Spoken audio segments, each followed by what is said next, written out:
Então, então veio o quê? A promessa de um prazer. Né? E a repressão está aí, ó.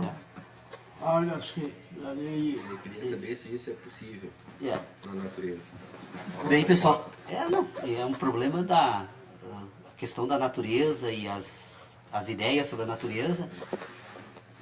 É que uma está num ambiente e outra está no outro. A ideia nunca é possível em face da natureza, porque como é que você vai exigir que eu explique sobre um sistema de ideias que algo é possível? Eu só posso ter a ideia. Agora, se a natureza vai obedecer minhas ideias, a resposta é não. Então não é possível, nada é possível. Eu acho que se a gente for trabalhar dessa forma, o problema da filosofia está exatamente nessa grande dificuldade que todos nós acabamos tendo que enfrentar e resolver de uma vez por todas. Porque nós temos um problema de subjetividade e outro de objetividade. A subjetividade humana ela é composta por um sistema orgânico que o próprio organismo humano compõe essa subjetividade. Ou seja, nós desenvolvemos uma inteligência racional porque ela é orgânica, ela apenas se estrutura neste organismo humano.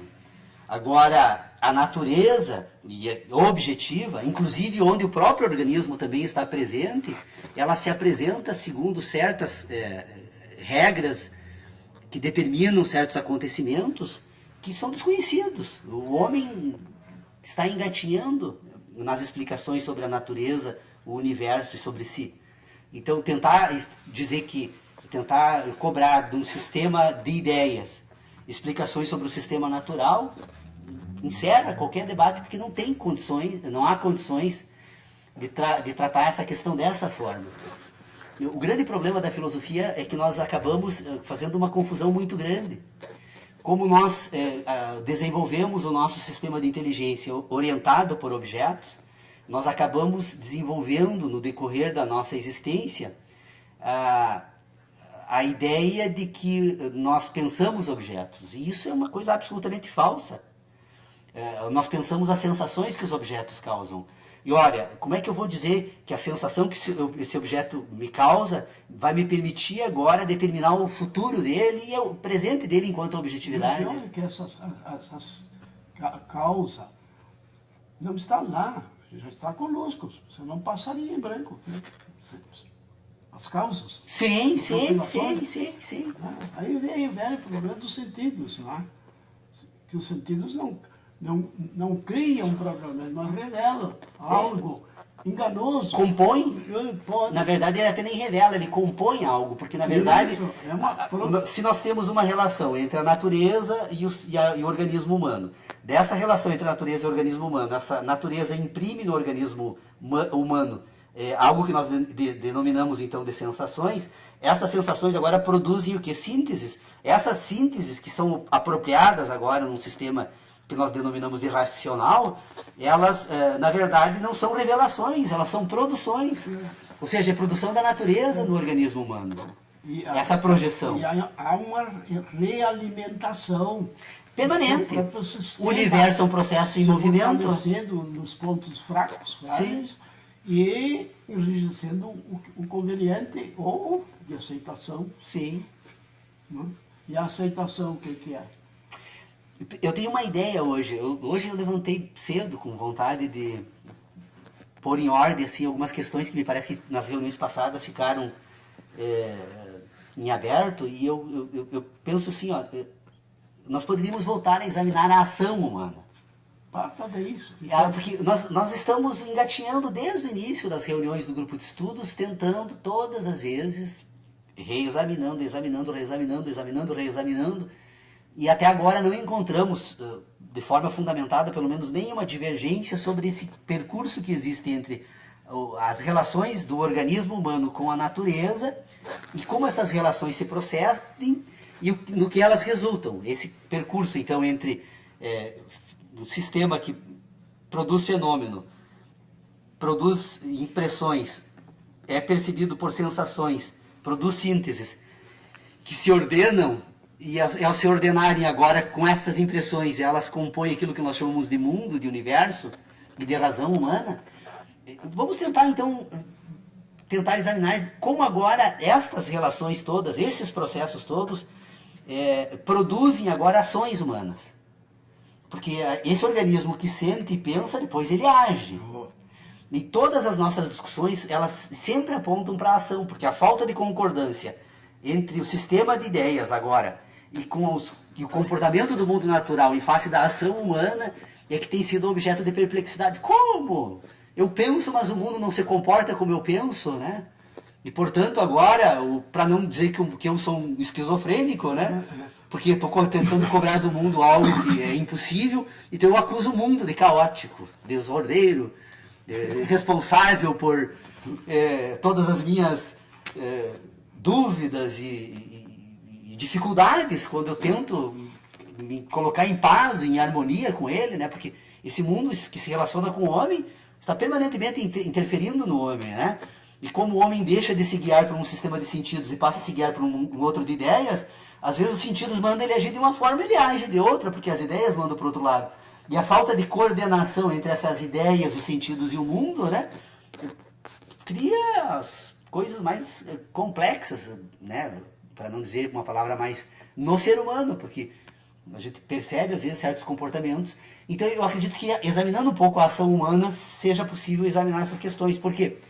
Porque a ação humana, ela sempre foi tratada no âmbito da filosofia, da sociologia, da antropologia, da política, ou seja, todas as esferas em que tenta examinar o homem, ela sempre foi tratada como um ato voluntário. O homem, como age, faz isso como resultado de uma série de processos psíquicos, né, que lhe conduzem, então, a determinadas ações. E exatamente por tentar controlar as ações, que todo o esforço da filosofia se volta para a psique humana, tentando ordenar a psique humana, com a pretensão de que, pondo em ordem a psique humana, põe também em ordem as suas ações. Só que ela deixa fora uma parte muito importante da ação humana, que é exatamente não tentar entender esses processos anteriores à ação voluntária, que é a ação involuntária.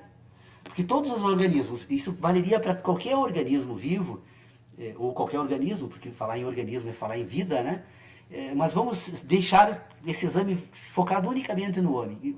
Nós vamos perceber que todos os organismos, o organismo humano, tem um conjunto de ações que são involuntárias e tem um conjunto de ações que são voluntárias. As ações involuntárias, elas têm origem nas ações orgânicas, né?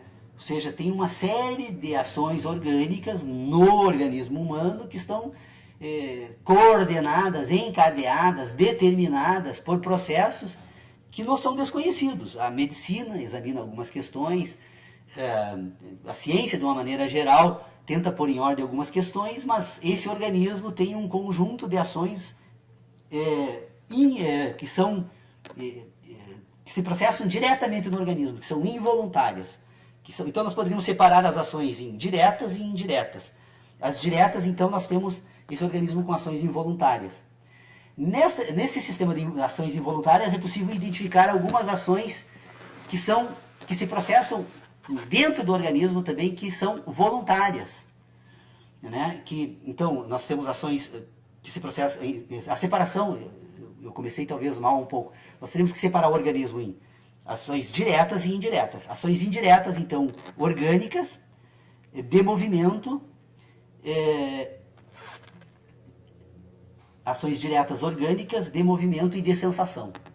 Então, esse organismo tem certas ações que ela se dá diretamente dentro do organismo, mas que são involuntárias. Elas se dão segundo regras que a natureza nos permite, de certa forma, tentar entender ou perceber que existem, mas jamais vamos conseguir desvendar na totalidade como elas ocorrem.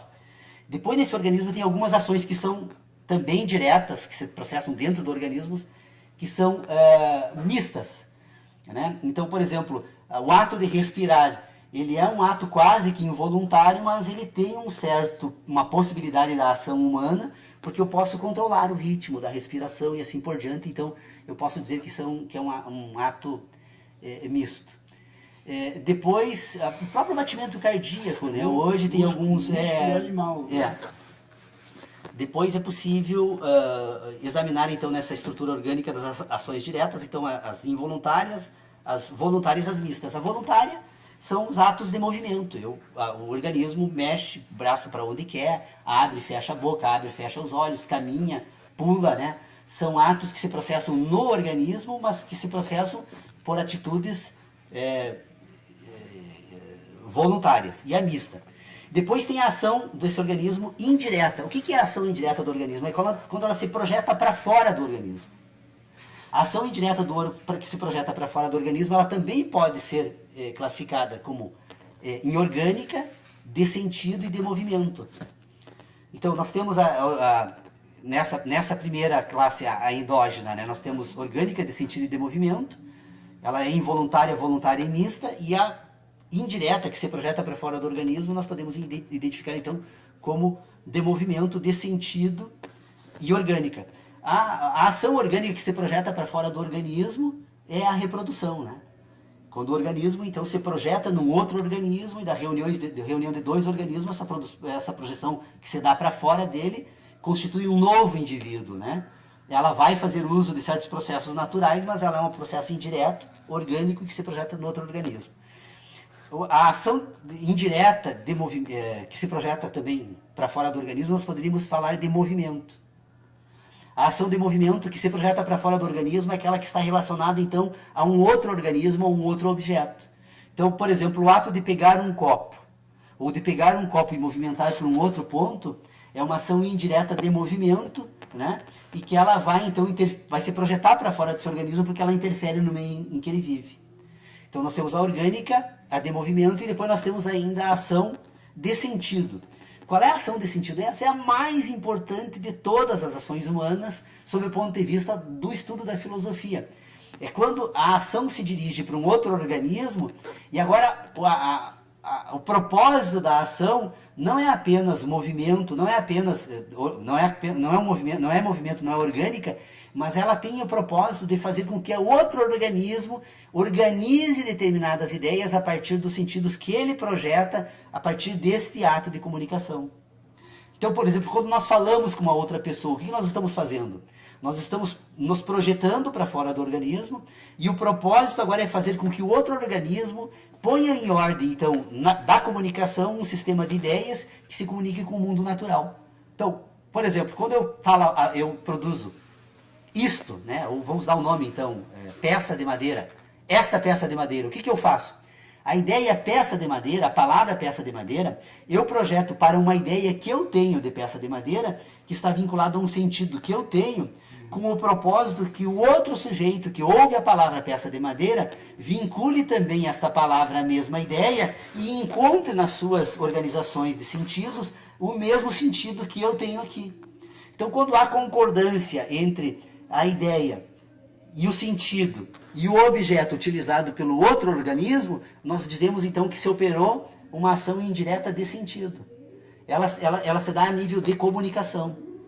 Então vocês percebam, nós precisamos separar a ação humana, ela precisa ser colocada em ordem, porque na verdade tudo aquilo que nós estamos fazendo aqui agora, e quando eu faço aqui e falo, na verdade todo o meu propósito agora é, a partir de uma ação indireta de sentido, projetar num sistema de ideias de vocês determinadas sensações que foram produzidas por determinados fenômenos que eu, quando projeto essa comunicação, imagino que seja utilizado pelo meu ouvinte, né?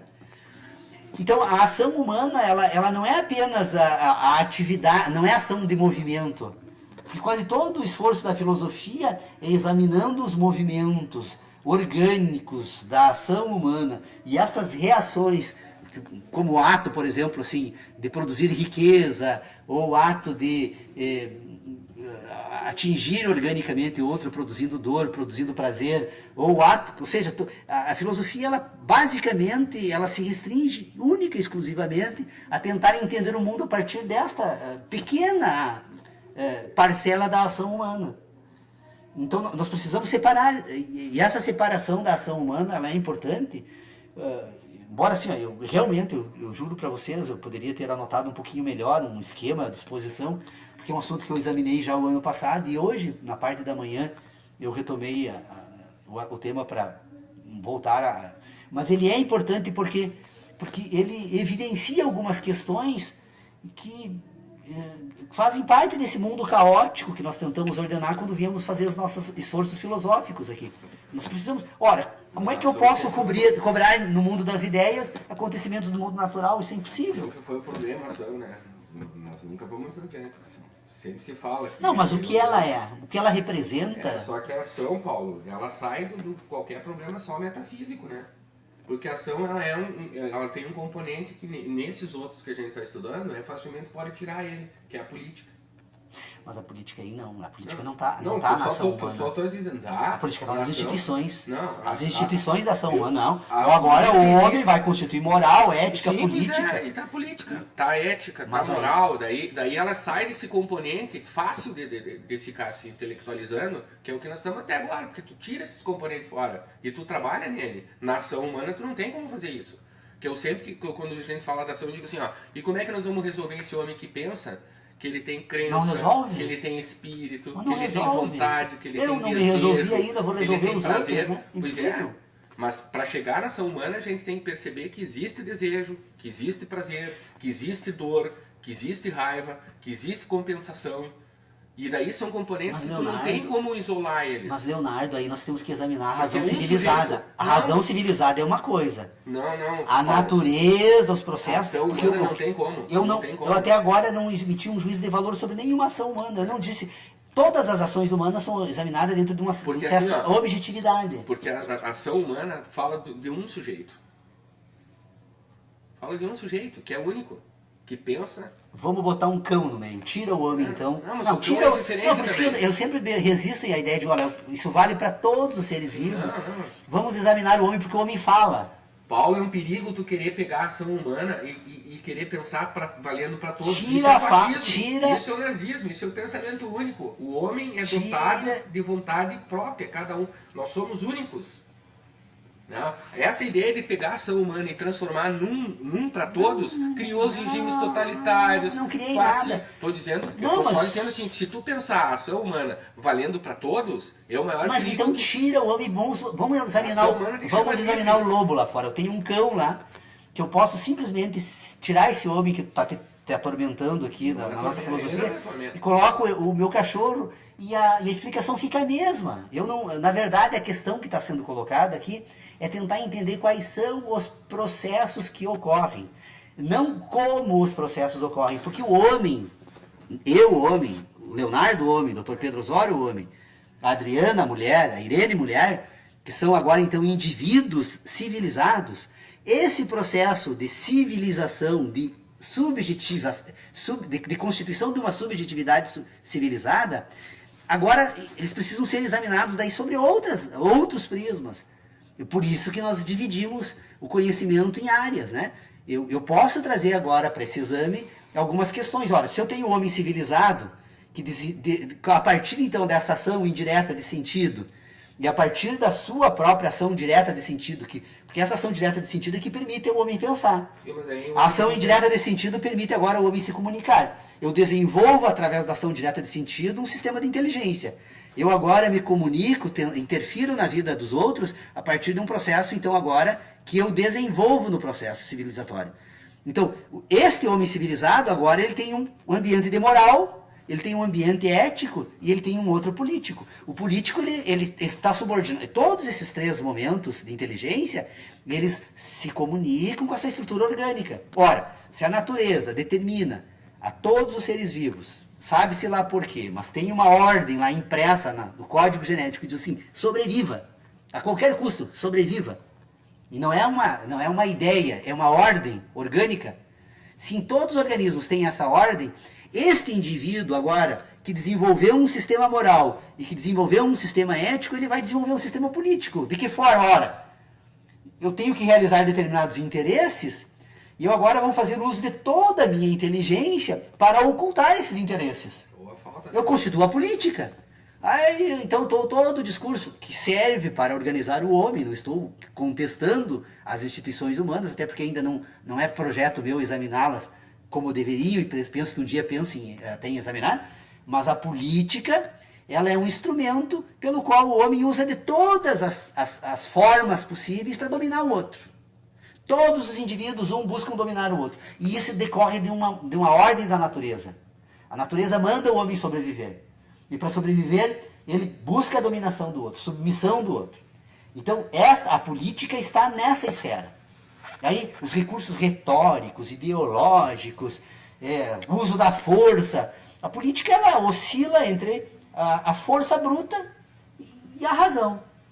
Né? Tem a política. Então, ela está ali. Quando falha todos os argumentos para realizar os interesses, bota a força das armas. Então, a história está repleta de exemplos, eu não preciso citar, recentes, inclusive, né? E atuais, de como isso ocorre. Né? Então, eu não posso trazer para o ambiente do exame que eu estou tentando trazer aqui, que, aliás, foi a crítica é a crítica que fazem a Kant, é a crítica que fazem também a Hans Kelsen, de acusá-los de totalitários, de desconsiderarem o mundo da natureza, servirem aos interesses não sei de quem, né? Porque abstraíram o homem desse mundo, mas o homem ainda não entrou, porque a hora que o homem entra nesse ambiente, saímos da filosofia, não é mais filosofia. Não tem filosofia com o homem. Como não tem filosofia com o homem? Tem filosofia com quem? Com a árvore? O homem civilizado? Não. A filosofia, ela... Mas o civilizado é uma coisa assim, Paulo. O homem agindo... O que é o civilizado? Se eu for examinar uma ação tua, já não é mais filosofia. Por que não? Não, porque agora eu tenho que levar em Mas consideração diante da a ética, a moral, a política, né? Mas diante da metafísica não é. Só... Mas a filosofia não é só metafísica. É isso que eu estou dizendo. Esse assunto que tu trouxe para discussão, tem que tirar fora a ação. A ação não cabe aqui nós ir nela, porque senão nós vamos entrar em conflito. Eu posso até aceitar todos os teus argumentos discordando deles, porque eles fazem sentido dentro do que tu está apurando. Agora, quando entrar na ação humana, deu, Paulo. Mas, Leonardo, eu tenho que pensar que o homem é único, ele é um vivente, ele é dono da sua história. Ele é um pensante solitário. Então vamos tirar o pensamento fora. Hoje eu levantei cedo, fui lá no meu sítio. Né? Eu gosto de caminhar de manhã, então hoje eu consegui levantar. O Lucas teve aula cedo, eu acabei acordando bem cedo, fui caminhar. Desci lá na minha casa, e quando eu voltei pela primeira vez, eu tenho uma cadela novinha lá, que eu já comecei ela sai muitas vezes caminhar comigo, e pela primeira vez eu fiz o caminho inverso, e ela foi até uma ponta, e dali eu abandonei ela e vim embora. E a Irene até ficou preocupada, me fez ligar. Ela disse, não, Irene, ela já aprendeu o caminho, ela vai voltar para casa. Não, porque não sei o quê. Ora, o que fez essa cadela voltar para casa? Eu telefonei depois lá para uma pessoa para saber se ela havia voltado. O que fez essa cadela voltar para casa, senão o desenvolvimento de um sistema de conhecimento? Porque atravessamos várias trilhas, não é um caminho simples assim. Ela tem um faro, né? Diferente do Sim, não, mas ela desenvolveu um sistema de conhecimento. Eu pergunto o seguinte, esse sistema de conhecimento agora obriga essa cadela a pensar? Não. Não, porque é natural. Ela tem, é que na verdade nós temos os organismos, entre os animais pelo menos, todos eles são praticamente iguais até o momento Por isso que eles são tão limitados. da ordenação das sínteses. Nós desenvolvemos a capacidade de pensar porque quando nós recebemos impressões, produzimos sínteses, nós ordenamos a síntese. Eles são tão iguais porque eles não têm conhecimento. O limite tem conhecimento, eles não têm ideias. O limite deles é tamanho que eles se tornam Eles não iguais. produzem ciência. Por exemplo, Eles essa não cadela, têm- se tivesse conhecimento, ela poderia pensar... Eles mas não esse caminho desenvolvem que eu vou uma fazer- metafísica. Não, o conhecimento faria ela pensar o seguinte, Paulo, por que eu estou indo por esse caminho se eu posso atalhar aqui e tal, etc. Posso buscar um... como? Ela não pensa? Mas o conhecimento faz pensar. Não faz pensar, não. Paulo, foi Se isso. faz pensar, de meu cão que tinha que pensar. Não. Teu cão não tem conhecimento, nem a tua cadela, nem o canarinho, nem o peixe, nenhum deles. Mas tem como que não tem Ele conhecimento? Eu tenho um pássaro lá que produziu uma casa de barro perfeita, orientada pelo sol, pela chuva. Isso aí a própria filosofia estuda, a psicologia estuda, comportamento reflexo, instintivo, tá no DNA deles. Não lá. é conhecimento. Não, é repetição. Se fosse conhecimento, ela faria uma de 2, 3 andares e convidaria os filhos dela ali para morar tudo no mesmo condomínio. O conhecimento faz... Paulo, quem produz conhecimento sai do igual. Não é assim. Quem tiver na igualdade não está produzindo conhecimento. Está repetindo. É que, na conhecimento verdade, não é repetição. Na verdade Quem fez o homem evoluir? O a conhecimento. estrutura orgânica do homem produz conhecimento e o conhecimento é natural. Depois, esse conhecimento, ou seja, Epistemologia. as impressões produzem sínteses. Estas sínteses agora que são ordenadas numa parte dessa estrutura orgânica que se chama cérebro, é que vai permitir o desenvolvimento da capacidade de pensar. O cérebro do animal ainda não desenvolveu esse terceiro nível. Ele chega até o momento da produção do conhecimento. Depois do momento da produção das sínteses, que vai desenvolver a capacidade de pensar, que vai permitir que ordene o universo, constitua o mundo e uma razão, esse momento o animal não atinge. Eu gostaria que tu explanasse, não, que está muito bem fundamentada a tua ideia, tu tá com ela perfeitamente dominada, faz balãozinho da meia-lua, calcanhar e tudo mais. E a diferença de ideia e conhecimento. Tu retome? Sim. Tá, sim. essa, que tu fale agora. Claro. Eu gostaria que eu vou dizer para ti como que tu desenvolveu um sistema que tu diferencia as duas tão bem, e daí daqui a um pouquinho tu pega esse conhecimento e joga na lata do lixo. Tu é kantiano. Eu tenho o homem e o mundo natural. Beleza. Fazem parte do universo. Ideia e conhecimento, que tu sabe fazer bem. O mundo natural, que se apresenta como um processo fenomênico, produz então impressões nessa estrutura orgânica, que é o homem. Perfeito. Ao produzir impressões nessa estrutura orgânica, que é o homem, ela produz aquilo, essa estrutura então Só tem que tu sensações. Paulo, eu quero que tu continue. Tu tem como, eu só estou fazendo uma recorte, assim, se tu tem como pensar ideia e conhecimento, em vez do homem tu colocar o animal ali, é possível? É possível. Então tá, vamos lá. Só que o animal não tem ideia, só vai até o conhecimento. Tá, então vamos lá. Não, mas tenta. Não existe o mundo das ideias no cano. Mas fazer a relação é possível? Não é, porque o animal não tem ideia. Não, o animal não tem ideia. Então, o mundo natural se apresenta como um processo fenomênico, produz impressões, estas sensações, então agora, elas são ordenadas naturalmente na estrutura orgânica. Ao se ordenar naturalmente na estrutura orgânica, ela produz conhecimento. A estrutura orgânica agora, então, ela tem informações do mundo natural para proceder de forma natural. Nós caminhamos sem pensar sobre os passos a dar. O organismo sabe exatamente o momento, às vezes falha, mas aí é um problema orgânico. Mas o desenvolvimento da capacidade de caminhar não é um ato de inteligência no mundo das ideias, é um ato de inteligência no mundo do conhecimento. Tanto que o organismo, e todos nós, podem ter, vocês façam esse teste que vocês não vão falhar. Se vocês estiverem numa casa com vários degraus, vocês subirem esses degraus várias vezes durante um certo período, vocês apaguem a luz, vocês subam os degraus, vocês vão saber exatamente o momento do último passo. Aliás, pode subir correndo e depois volta a pensar sobre isso. Mas como é que eu agora não levantei o último pé para continuar quando terminou o degrau? Porque se você pensar, você erra. Mas se você fizer isso naturalmente, você sobe correndo e sai correndo. Por quê? Porque esse sistema de apresentação do mundo fenomênico, da produção de impressões e sensações, num determinado momento esse organismo se organiza e ele passa a subir e descer a escada sem precisar pensar sobre ela, ele caminha, ele passa a se comportar no mundo natural de uma forma absolutamente orgânica, porque ele detém conhecimento do mundo natural. Ele se adapta, inclusive, de forma natural. Se ele vive na água, rapidamente ele se adapta ao movimento do navio, né? Ele não percebe mais o movimento. Esse organismo, num determinado momento, ele separa. E se você pegar agora no campo da óptica e fazer uma experiência, você usar uma lente, colocando o mundo natural de ponta cabeça, e sair com esse óculos caminhando por um certo tempo, em pouco tempo o teu cérebro põe o mundo de pé de novo. E faz isso naturalmente. Isso é conhecimento. Ele faz isso porque conhece. E ele trata essas questões de forma natural porque conhece. Bom, então isso aqui vale para o homem e vale provavelmente para todos os animais e não sei se provavelmente para todos os seres vivos. Mas é assim que esses processos ocorrem. O que faz isso?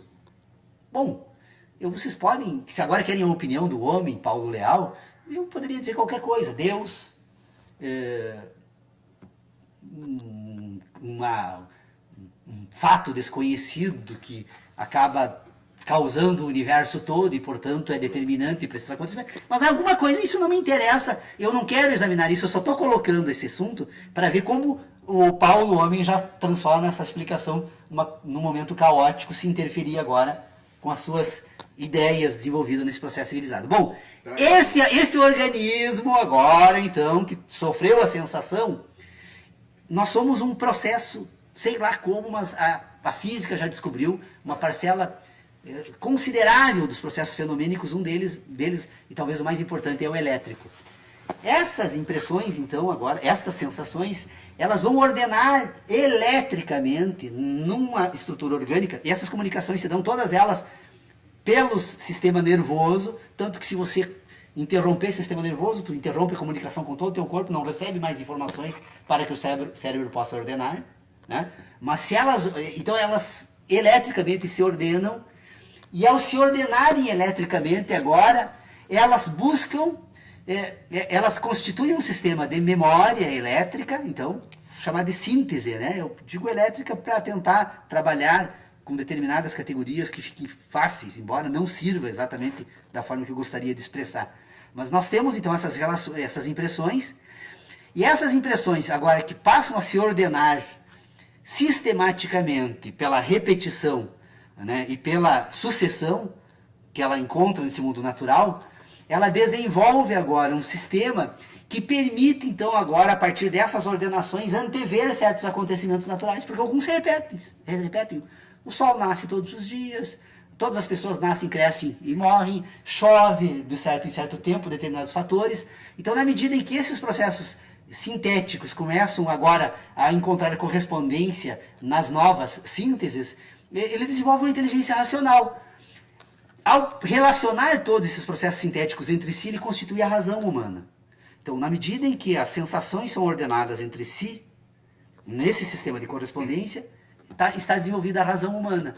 Na medida em que a razão humana agora passa a relacionar esse universo fenomênico no espaço com os processos fenomênicos que se dão no mundo, na natureza, ele constitui um mundo. Então, esse homem agora tem uma razão e já tem um mundo para si.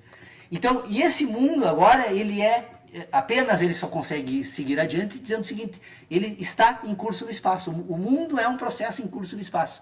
O dia que o mundo paralisasse completamente,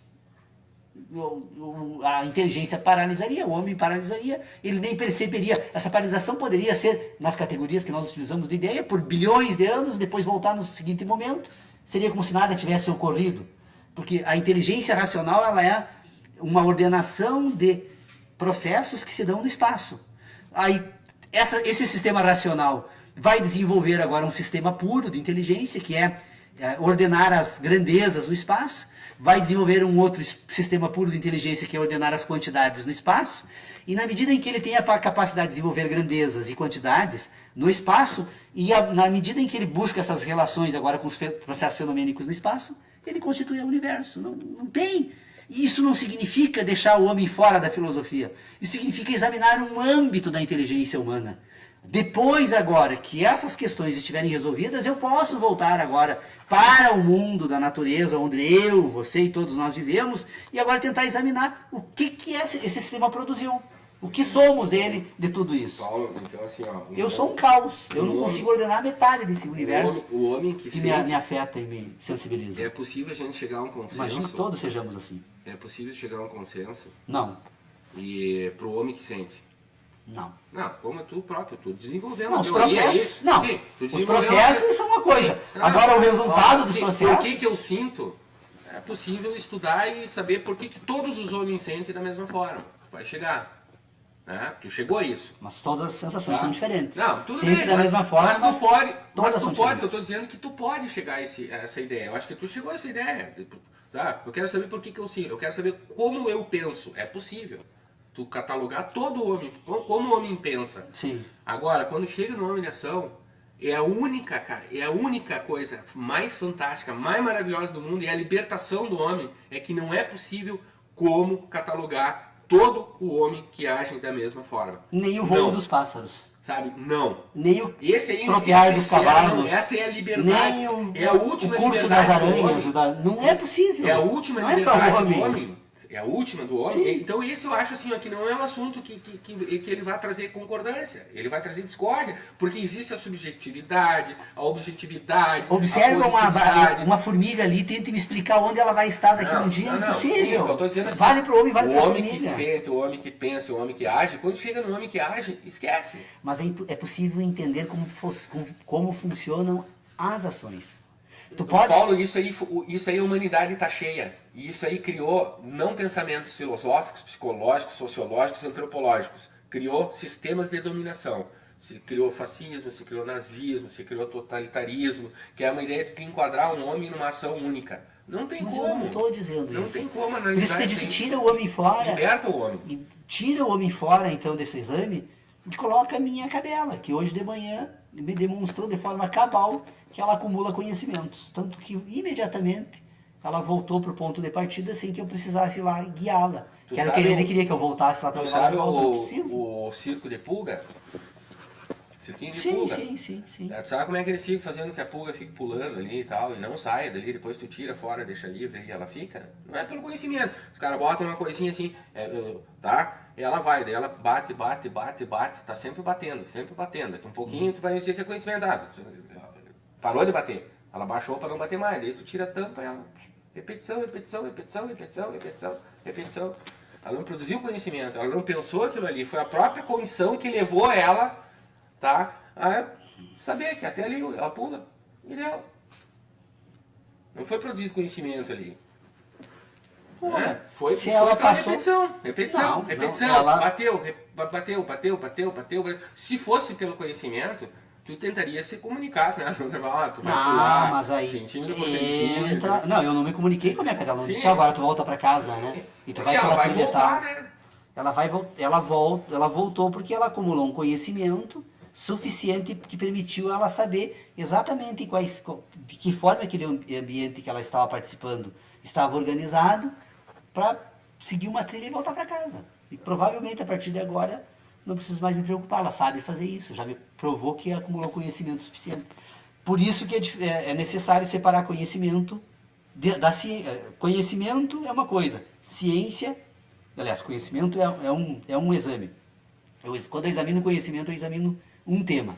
Quando eu examino ciência, eu examino outro tema, porque o conhecimento está todo ele vinculado a um sistema que produz impressões e sínteses. As ideias, ela está organizada unicamente num ambiente que ordena sínteses. Eu tenho um sistema que produz sínteses e eu tenho um sistema que ordena sínteses. O sistema que ordena sínteses é o sistema em que é produzida a ciência. O sistema que produz sínteses é o sistema que produz conhecimento. Então, todo o indivíduo, no curso da sua existência, ele vai acumulando uma quantidade de sínteses tais, que são resultados das suas relações com o mundo da natureza, que lhe permite ser o que é.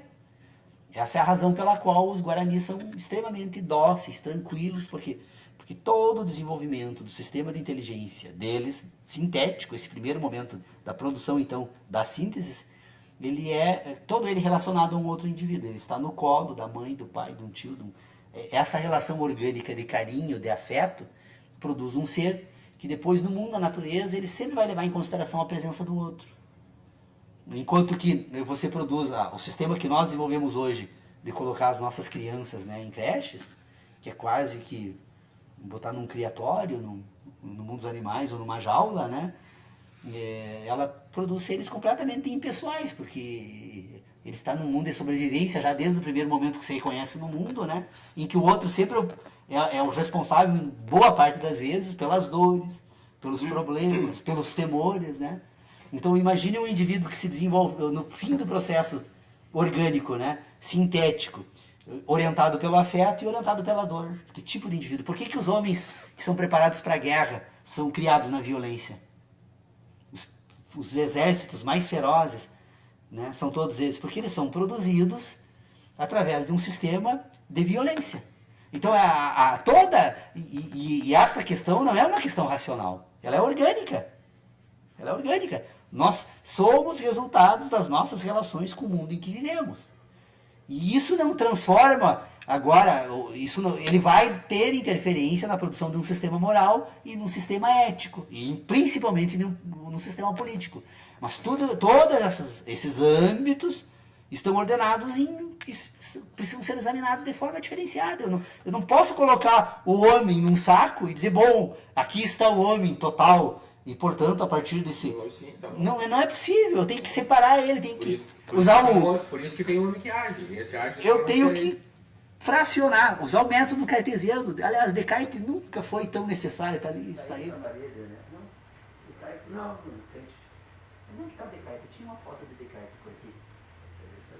É quando ele propõe, olha, se nós vamos desenvolver um sistema de conhecimentos, então nós vamos fazer o seguinte, vamos dividir esse sistema no máximo possível de âmbitos de exame, né? Vamos colocar depois todos eles, do mais simples ao mais complexo, e vamos discorrer com profundidade sobre todos eles. O que eu proponho aqui é exatamente isso. O homem é uma totalidade orgânica que admite exames separados. É necessário examinar esse homem se relacionando com a natureza, é necessário examinar esse homem produzindo um sistema de ideias, é necessário examinar esse homem agora agindo. Só que quando eu examino a ação humana, eu estou examinando agora, objetivamente, o homem como resultado de um processo civilizatório, que constitui um sistema moral, que constitui um sistema ético e que constitui um sistema político. A ação está inserida nisso. Agora, isso não me impede de remover o homem dessas esferas civilizadas para observar quais os processos que ele faz uso, então, para constituir esta ação. Ora, se o homem que age, então, ele pode fazer uso de um sistema que podemos chamar orgânico, um sistema, então, indireto de movimento, ou seja, ele tenta se projetar agora por movimentos e sentidos na natureza e no outro indivíduo, eu tenho que tentar entender como é que funciona a comunicação pela fala.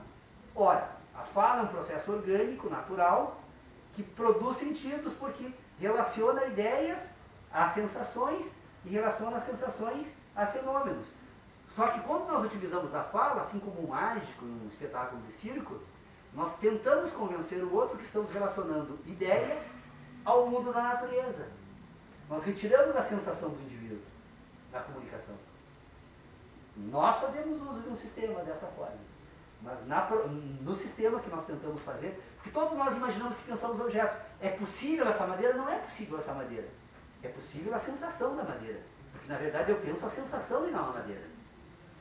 A madeira está lá, fora do meu organismo, e por mais próximo que ela esteja, ela precisa agora de uma escala de tempo para projetar os feixes luminosos da minha retina. Apago a luz. É possível a madeira? Olha, não tem mais sensação alguma.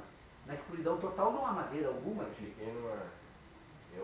dos caras mais inteligentes para mim, no âmbito da filosofia, é que quando ele disse assim, tudo bem quanto ao homem que sente, quanto ao homem que pensa, né?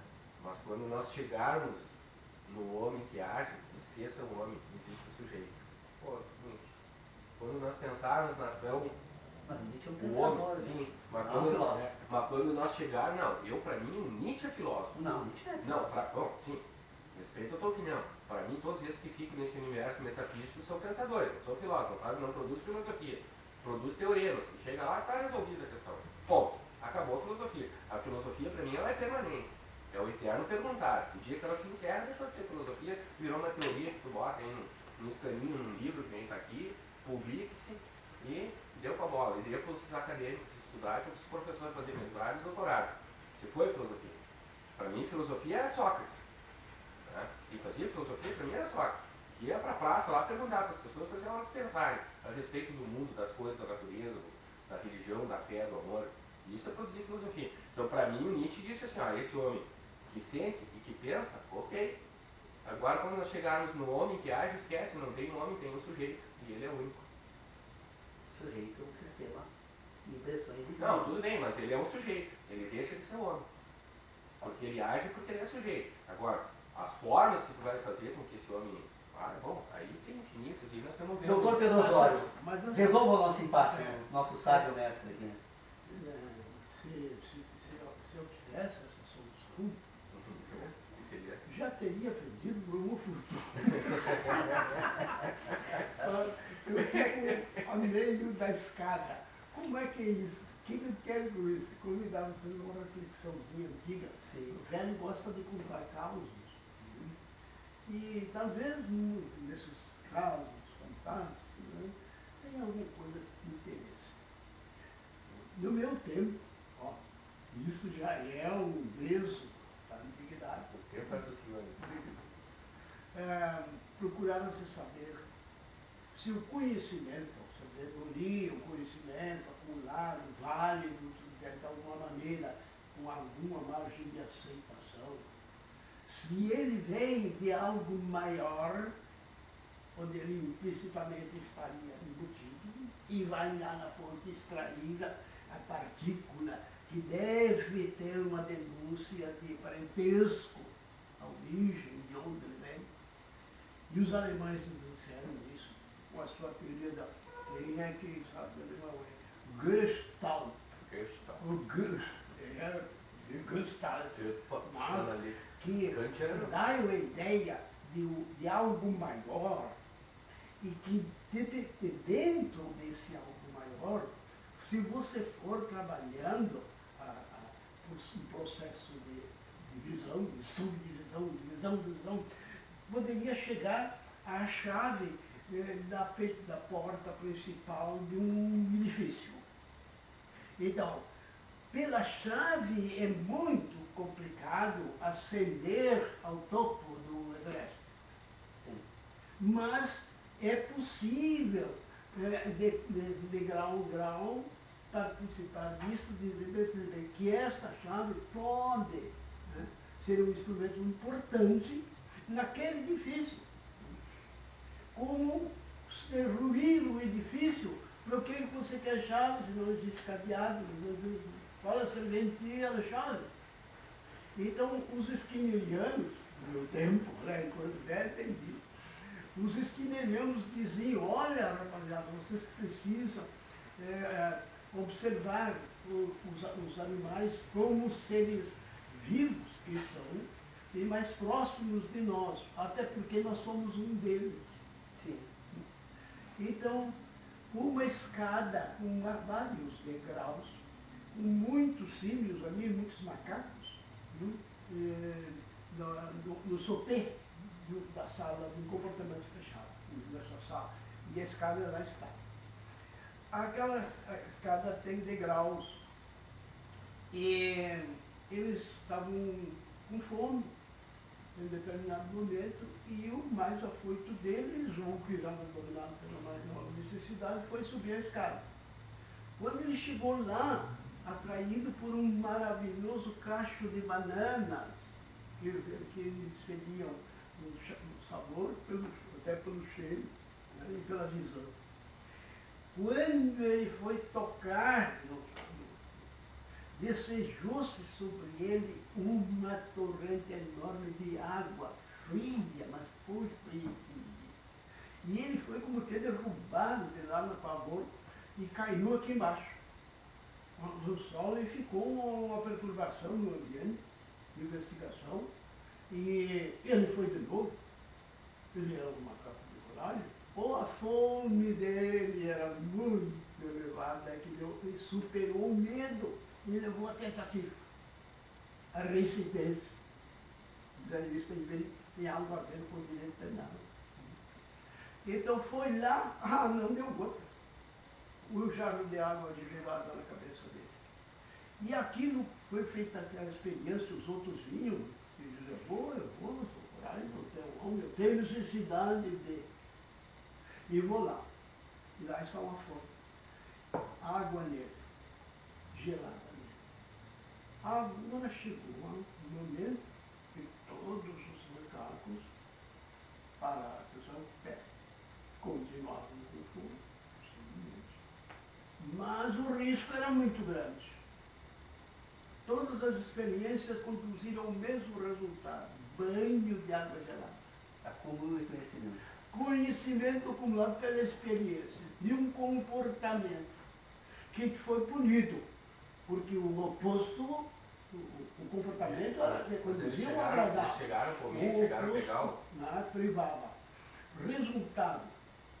Agora, assim, tá no momento que ele vai lá e pega a comida. Precisa tentar, o primeiro que for tentar a elevação daquela escada, os outros só se encarregaram de dar cascudos dele. Não faz isso para não contaminar. A comunidade vai ser prejudicada pelo comportamento dela.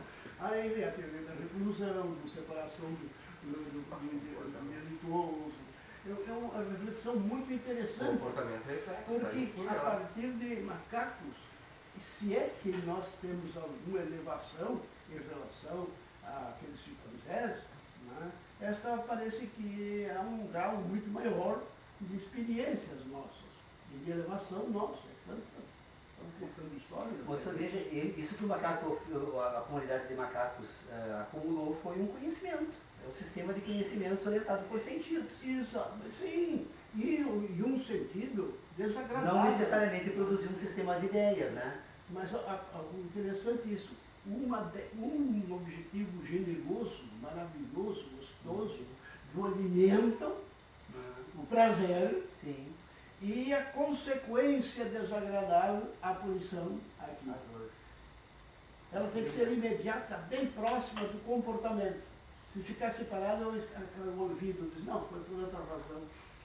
É assim que se adestra animais. O adestramento é um sistema com recompensas, né? Mas houve uma acumulação, não, superposição de... E você associa certos fatores, né? Por exemplo, tem certo movimento que você faz para o cão e ele obedece, por quê? Porque ele acumulou conhecimento. Ele agora tem um sistema relacional, um acontecimento natural com um comportamento e um outro acontecimento esperado, que é o alimento, né? Então ele desenvolve um sistema de conhecimentos. Agora isso não vai permitir ele depois fazer um tratado sobre adestramento do cão, porque ele não desenvolveu um sistema de ideias, só de conhecimentos. Ele adquiriu informação, não conhecimento. Mas ele vai permitir, esse animal ele vai desenvolver um sistema de conhecimentos.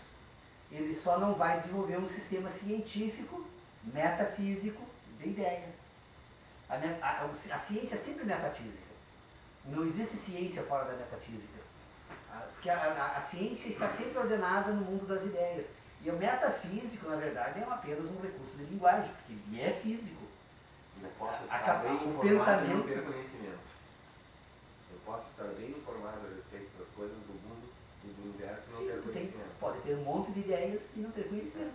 Então essa informação... As ideias, a prova de que ideia e conhecimento estão em âmbitos distintos. No dia que ele conseguir acumular conhecimento, ele vai chegar e dizer assim, bom, isso aí cai, então vamos parar um pouquinho, vamos ver como é que eu vou pegar esse alimento. Ele vai fazer isso. Por exemplo, a viagem do homem na Lua não é um conhecimento, é uma ideia. Por quê? Porque na verdade se apresentou para os nossos sentidos apenas como fotografias ou como informação. Mas a televisão não foi para a Lua. O que está ali não está na Lua, né? Na verdade, então, eu tenho um sistema de conhecimento. Agora, o astronauta que foi para a Lua, sim, ele tem conhecimento. Eu tenho ideia da viagem à Lua, ele tem conhecimento da viagem à Lua. Quanto mais potente o conhecimento... Eu mesmo me lembrei de ti desse sério, Deus falsado, vendo um filme. E esse conhecimento que nós temos do astronauta. Vendo um filme que é o 4.44, o fim do mundo. E aí ele tá, um louco, pensador, assim, tá. Aí, como o mundo está para acabar, falta poucas horas assim, ele está vendo na TV, tem 2, 3, 4 TV ligada com um monte de gente falando, e daí o na TV lá, esse esquerdo, eu tô mostrando aqui, isso aqui não é o esquerdo, isso aqui está na cabeça de vocês.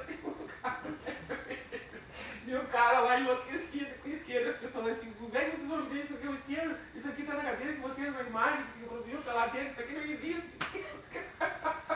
E para quem assiste pode ser um truque de filmagem, né? Na verdade pode na televisão, não. Mentira, daí o cara escolheu várias coisas sobre biologia, sobre filosofia, sobre política, e daí a casa cercada, né, que ele queria morrer respirando, sei lá, com conhecimento, e esperando chegar ao fim do mundo. Aí me lembrei do Paulo. Eu penso assim, que a questão importante, muito importante assim, para nós aqui no grupo de estudos é tentar fazer esse esforço de abstração. Sim. É necessário, né, separar um... Mas tu conseguiu, Paulo. Até entre no que pensa, no que sente, tu conseguiu. E longe e bem... Eu não concordo com tudo, mas... Como tu... É um esforço. Eu digo assim, como tu desenhou, isso aí tá bem desenhado, tá bem fundamentado, e ponto final. Concordo não contigo, eu viro aquele. Não, vou contrário ao Paulo. Vou dizer que o Paulo tá errado lá e tal, etc, etc. Mas tá bem. Agora, quando chegar no ano que haja, esqueça. E a nossa companheira de Adriana. Esqueça. Qual a tua impressão de toda essa conversa? E as outras que tu tens, quem sabe, as originais. Eu fico refletindo sobre tudo que é posto aqui, né? Porque às vezes a Eu não tô gente bem, se não tem depara mais com interesse isso, na sabe? coisa. Agora eu vou escutar a Adriana. Eu não gosto de escrever. Eu sou incompetente de Esse escrever. bate um pouco, eu sei se não sabia. Não, tá, desculpe. Adriana. Se a gente para para refletir, claro, embora no mundo lá fora também a gente às vezes reflita sobre as coisas que acontecem, enfim, a gente tem algumas ideias, noções, enfim, e aqui a gente realmente reflete um pouquinho mais, sabe? Eu acho que faz com que a gente queira buscar saber mais sobre tudo isso que está acontecendo, enfim, para que acho que é muito produtivo. É um ambiente, né, que procura se abrir. Com certeza. Né? Dá possibilidades para realmente a gente conseguir, de alguma forma, compreender algumas coisas. E nos favorece nesse sentido. Né? Olha, que bom.